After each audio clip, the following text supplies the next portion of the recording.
Merhaba dostlar, bu videoda piyasayı yeni çıkan ve fiyatı daha alınabilir konuma gelen tabletleri düşündüğümde hepsini derleyip toparladığım zaman bu piyasada alınabilecek en iyi 5 tablete yakından bakacağız. Baştan belirteyim, her zamanki gibi herhangi bir sponsorluk yok. Burada benim almayacağım, önermediğim hiçbir tablet bu listede olmayacak. O yüzden içiniz rahat olsun. Bu tabletlerin hepsinin en ucuz güvenilir satın alma linkleri açıklama ve yorumlarda var.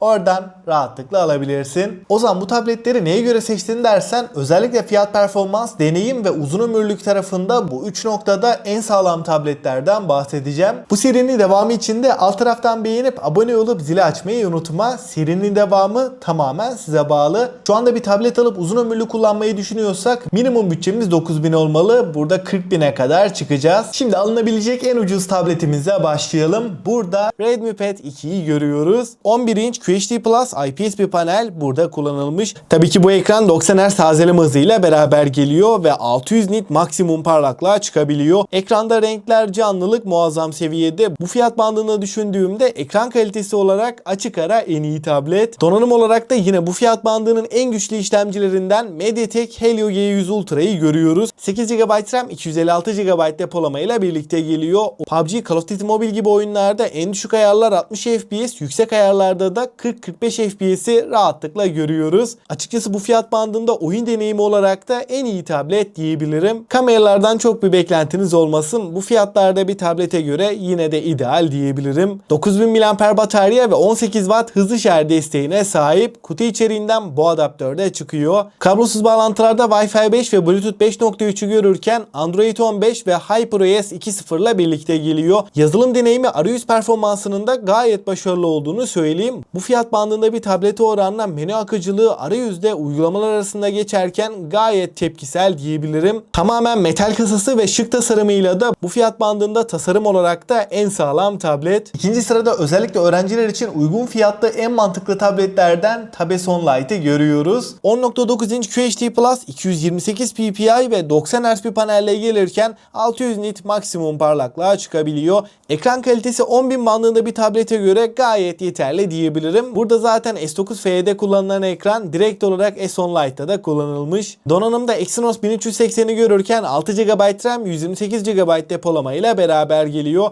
Oyunlarda en düşük ayarlar 60, yüksek ayarlarda da 40-45 FPS'i rahat veriyor. Ve bu tabletin en önemli artılarından S Pen'le beraber gelmesi. Aslında bu tablet sadece S10 Lite değil, uygun fiyatta S9 FE kalemiyle beraber gelmesiyle özellikle öğrenciler için alınabilecek en ucuz tableti istiyorsak S10 Lite bu noktada çok mantıklı. Batarya tarafında 8000 mAh batarya ve 25 Watt hızlı şarj desteğini görürken Android 15 ve One UI 7.0 ile beraber geliyor ve 7 yıl Android, 7 yılda güvenlik güncellemelerini alacak. Arka tarafta tekli bir kamerayı görüyoruz. 8 megapiksel ve 4K 30 FPS desteğine sahip. Ön tarafta da 5 megapiksel Full HD 30 FPS çekebilen bir kameramız var. Tamamen metal kasası ve şık tasarımıyla da premium bir tablet gibi hissettiriyor. 3. sırada Honor Pad 10 önümüze çıkıyor. 12.1 inç QHD Plus IPS bir panelle gelirken DCI-P3 renk uzayının tamamını kapsayan 1 milyar renk gösterebilen 500 nit maksimum parlaklığa sahip mükemmel bir ekranla karşılaşıyoruz. Bu fiyat bandında hem büyük ekranlı hem de kaliteli bir ekran istiyorsak Honor Pad 10 en mantıklı seçenek. Donanımda Snapdragon 7 Gen 3'ü görürken 8 GB RAM ve 256 GB depolama ile beraber geliyor. PUBG, Call of Duty Mobile gibi oyunlarda 60 FPS'i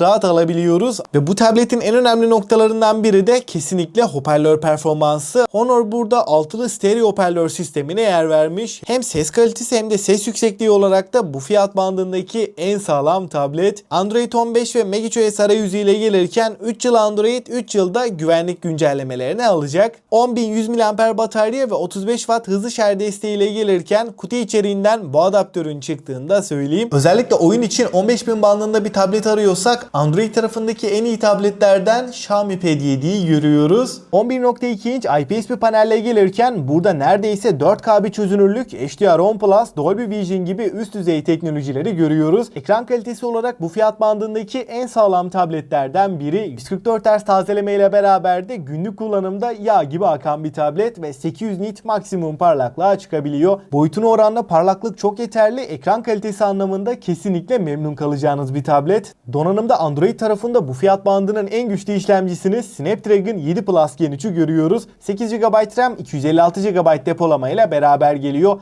PUBG, Call of Duty Mobile gibi oyunlarda düşük ayarlar 90 FPS rahat veriyor. Genel olarak oyunlarda doğma takılma ara ara FPS düşüşleriyle karşılaşmıyoruz. Oldukça stabil ve iyi bir performans veriyor. Bu fiyatlarda oyun için bir tablet alacaksak Xiaomi Pad 7 mükemmel bir seçenek diyebilirim. Kamera kısmında ana kamera 13 megapiksel f2.2 diyaframa sahip. Ön kamerada 8 megapiksellik f2.3 diyaframı görüyoruz. İki kamerayla da Full HD 30 FPS videolar çekebileceğiz. Bu fiyatlarda bir tablette kameradan çok bir şey beklememek gerekiyor. Batarya kısmında 8850 mAh batarya 45 Watt hızlı şarj desteğiyle geliyor ve kutu içeriğinden bu adaptörün çıktığını söyleyeyim. Batarya performansı olarak ortalama bir kullanımda 2 güne kadar götüren bir tablet. Dörtlü stereo hoparlör sistemiyle de oyun oynarken, içerik tüketirken seslerin nereden geldiğini çok net şekilde anlayabiliyoruz. Ses kalitesi olarak da bu fiyatlardaki en sağlam cihazlardan diyebilirim. Malzeme kalitesi olarak da tamamen alüminyum kasası cihazı biraz daha premium seviyeye getirmiş ve 6.2 mm kalınlık 500 gramlık ağırlığıyla da boyutunu oranlayınca ağırlık olarak da ortalama diyebilirim.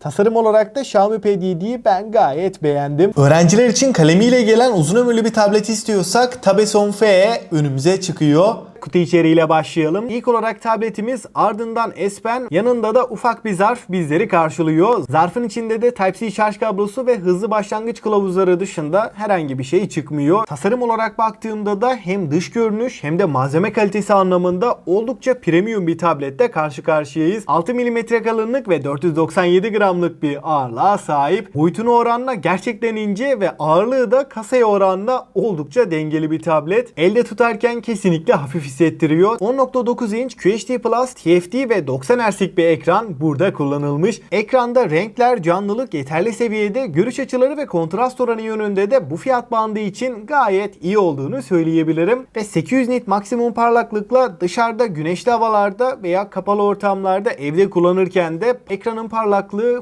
fazla yeterli. Burada Galaxy A56'da da gördüğümüz 4 nanometre Exynos 1580'i görüyoruz. 8 ve 12 GB'lık iki farklı RAM, 128 ve 256 GB'lık iki farklı depolama ile geliyor. Performans olarak günlük kullanımda arayüzde, menüde yağ gibi akan bir tablet. Uygulama açılış hızları gayet yeterli. Oyunlarda da PUBG, Call of Duty Mobile gibi oyunlarda en düşük ayarlar 90 FPS, yüksek ayarlarda da 60 FPS'i rahat görüyoruz. S Pen'le beraber de S10 FE ile not tutmak, çizim yapmak, tepkisellik anlamında gayet iyi bir deneyim sunuyor. Buradaki 90 Hz'lik ekranla da gecikmesiz bir deneyim verdiğini söyleyeyim. Yapay zeka tarafında da Circle to Search gibi özellikleri yine kullanabiliyoruz. Batarya tarafında da 8000 mAh batarya ve 45 Watt hızlı şarj desteğine sahip. Batarya performansı olarak 90 Hz'de ortalama 9 saat ekran sürelerini rahat veriyor. Ama adaptör kutudan çıkmıyor. S10 FE ile uyumlu Samsung'un 45 Watt'lık orijinal adaptörünün linkini de yine açıklama ve yorumlara koyarım. Kamera tarafında arka kamera 13 megapiksel f2.0 diyaframa sahip. Ön tarafta da 12 megapiksellik f2.4 diyaframlı Full HD 30 FPS çekebilen bir kamerayı görüyoruz. Arka kamerayla da 4K 30 FPS çekimler yapabileceğiz. Kameralar bir tablete oranla yeterli. Hoparlör tarafında da stereo hoparlörler var ve Dolby Atmos desteğine sahip. Kablosuz bağlantılarda da Wi-Fi 6'ya ve Bluetooth 5.3'ü görürken güvenlik kısmında da yüz tanıma ve güç tuşunda parmak izi okuyucuyu görüyoruz. Parmak izi okuyucu da gayet stabil ve hızlı bir şekilde çalışıyor. Suya ve toza karşı da IP68 ile 1,5 metre suya 30 dakika boyunca dayanabiliyor. 18.000 bandında benim favorim iPad A16'yı görüyoruz. Tasarım daha da sadeleşmiş. Buradaki iPad yazısı da kaldırılmış. Ekran tarafında da çerçeveler çok az incelmiş durumda. Bu sayede ekran boyutu 10.9 inçten 11 inçe çıkmış. Malzeme kalitesi olarak da yine oldukça premium bir cihaz. Tamamen alüminyum bir yapıyla geliyor. 7.7 mm kalınlık ve 477 gramlık bir ağırlığa sahip. Çünkü burada Apple'ın A16 yongasını görüyoruz. görüyoruz. iPad 10. nesilde A14 vardı. 2 nesil atlamış durumdayız ama uygun fiyatlı bir tablet olduğu için Apple burada Apple Intelligence desteğini getirmeyi tercih etmemiş. Zaten PUBG'de, Call of Duty Mobile'de oyun adeta akıyor. Normalde bu tablet 120 FPS'i de destekleyebilecek bir cihaz. Ancak burada ister 90 ister 200 FPS versin. Ekranımız 60 Hz olduğu için deneyim olarak bize bir katkısı olmayacak. O yüzden ayarlarda 90'da 120 FPS'te yok. Ama oyunlarda ben hiçbir şekilde FPS drop'u nadir bile olsa kasma donma yaşamak istemiyorum diyorsanız iPad 10 şu anki fiyatıyla 15-20 bin bandının alınabilecek en mantıklı tabletlerinden biri. Ekran tarafında 11 inç QHD Plus 264 ppi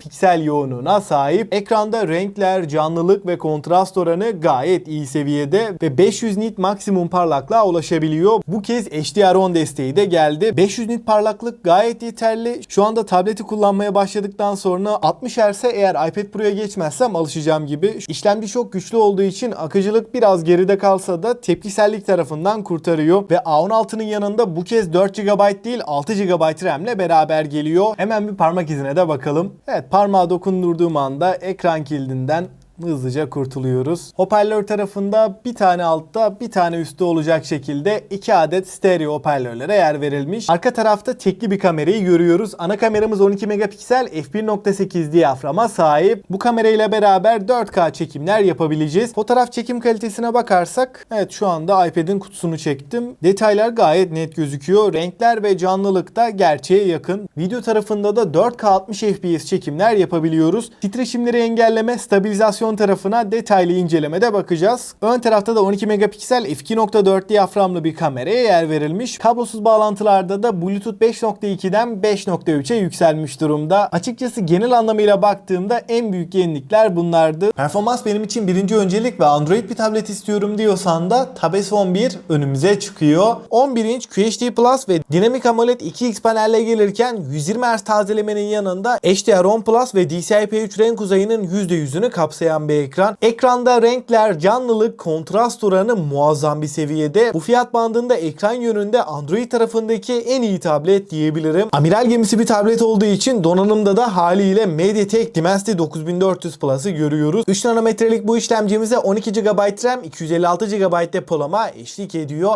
PUBG, Call of Duty Mobile gibi oyunlarda en düşük ayarlar 120 FPS, en yüksek ayarlarda da 60 FPS stabil, sabit bir deneyim alıyoruz. Özellikle oyun içinde alınabilecek rahatlıkla önereceğim bir tablet. Tabii ki S Pen'le de beraber geliyor. Sadece oyun odaklı düşünmeyin. PDF okumak, not tutmak, ders çalışmak için aynı zamanda video edit, grafik tasarım için de rahatlıkla alınabilecek bir tablet. Android 16 ve One UI 7.0 ile gelirken 7 yıl Android, 7 yılda güvenlik güncellemelerini alacak. Kamera konusunda da Android tarafındaki en iyi tabletlerden olduğunu söyleyeyim. Hem video hem de fotoğraf tarafı bir tablete oranla düşündüğümde gayet iyi seviyede. 8400 mAh batarya ve 45 Watt hızlı şarj desteğiyle gelirken kutu içeriğinden herhangi bir adaptör çıkmıyor. Hoparlör konusunda da Dolby Atmos destekli dörtlü AKG ses sistemini görüyoruz. Basslar ve tizlerin ayrımı ve ses yüksekliği konusunda oldukça tatmin edici. 30.000 bandında performansı, ekran kalitesi ve uzun ömürlü kullanmayı düşünüyorsak en mantıklı tablet iPad Air M3'ü görüyoruz. 11 inç QHD Plus Liquid Retina ekranına gelirken HDR10, DCI-P3 renk uzayı gibi üst seviye teknolojiler bu ekranda var. Fakat yine 60 Hz'lik bir panelle geliyor ve şu anda tablet piyasasının tartışmasız en iyi ikinci işlemcisini yani M3 çipi burada görürken 8 GB RAM ve 128 GB'dan 1 TB'a kadar 4 farklı depolamayla da beraber geliyor. Tasarım olarak da gayet ince ve hafif bir tabletle beraberiz. 6.1 mm kalınlık ve 462 gramlık bir ağırlığa sahip. Tek elle kullanımı da oldukça kolay. Oyun, üniversite, ders çalışmak, içerik tüketmek, gündelik kullanım, video edit her noktada kullanılabilecek kesinlikle üst seviye bir tablet ve şu anki fiyatlarıyla özellikle performans dengesini düşündüğümde bu fiyatlarda alınabilecek açık ara en iyi tablet. Eğer benim için büyük ekran birinci öncelik, alabileceğim en büyük ekranlı tableti istiyorsam da Android tarafındaki en iyi tablet S11 Ultra'yı görüyoruz.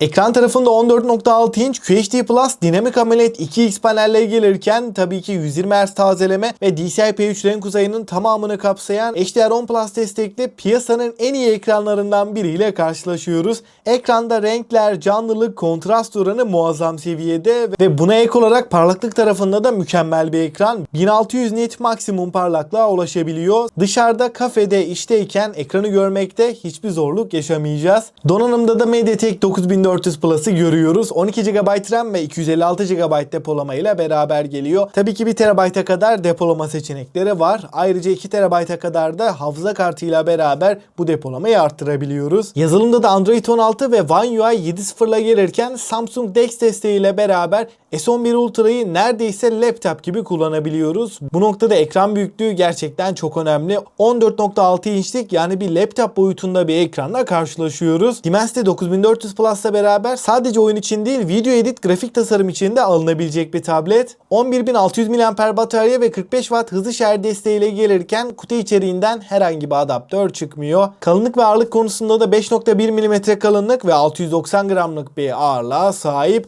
Boyutunu oranla düşündüğümde hem oldukça ince hem de gerçekten hafif bir tablet. Dostlar, şimdi en önemli kısım favorilerimden bahsedeyim. Eğer bütçem çok yüksek değil, 5000 ile 10.000 bandında, bu fiyat bandında alabileceğim en mantıklı tablet ne diyorsanız kesinlikle Xiaomi Redmi Pad 2. MediaTek Helio G100 işlemcisi, 2.5K ekranı ve 9000 mAh bataryayı düşündüğümde 9000 bandında alınabilecek en iyi tablet. Eğer bütçem 10 ile 15.000 bandında ve bu fiyatlarda öğrenciyim, ders çalışmak, not tutmak için bir tablet alacaksam en mantıklı tablet kesinlikle Tabeson Lite. Fakat bütçem yine bu aralıkta ama benim için ekran kalitesi ve batarya performansı birinci öncelik diyorsan da Honor Pad 10 bu noktada öne çıkıyor. Benim için performans birinci öncelik, oyun için bir tablet alacağım. Bütçemde 15.000 bandındaysa Xiaomi Pad 7 tartışmasız en iyisi. Bütçem 15 ile 20.000 bandında, yanında kalemiyle gelen uzun ömürlü kullanabileceğim ve gerçekten sağlam bir tablet istiyorsam Tabeson FE bu noktada öne çıkıyor. Bütçem yine bu aralıkta fakat benim için performans birinci öncelik ve bu fiyatlarda alabileceğim en uzun ömürlü tableti istiyorsam iPad A16 bu noktada favorim. Bütçem 30.000 bandında, ben tableti profesyonel kullanım için alacağım. Video edit, grafik tasarım, Photoshop gibi işlerle uğraşacağım veya oyunlarda en üst ayarlar 60 FPS stabil almak istiyorum diyorsan iPad Air M3 bu noktada çok mantıklı. Android bir tablet istiyorum, benim için 120 Hz birinci öncelik diyorsan da Tabeson 1'de gayet alınabilir. Eğer bütçem 40 ile 45.000 bandında ve bu fiyatlarda en büyük ekranlı en iyi Android tableti istiyorsam da Tabeson 1 Ultra tartışmasız favorim. Ve açıkçası listeyi de genel olarak değerlendirirsem bu piyasada 5000'den 40.000'e kadar alınabilecek en sağlam tabletleri inceledik. Eğer bütçeniz bu aralıktaysa bence başka bir tablete de bakmayın. Çünkü hem fiyat, hem performans, hem deneyim, hem de uzun ömürlük tarafında bu 4 noktada en sağlam tabletlerden bahsettim. Bu tabletlerin hepsinin de en ucuz güvenilir satın alma linkleri açıklama ve yorumlarda var.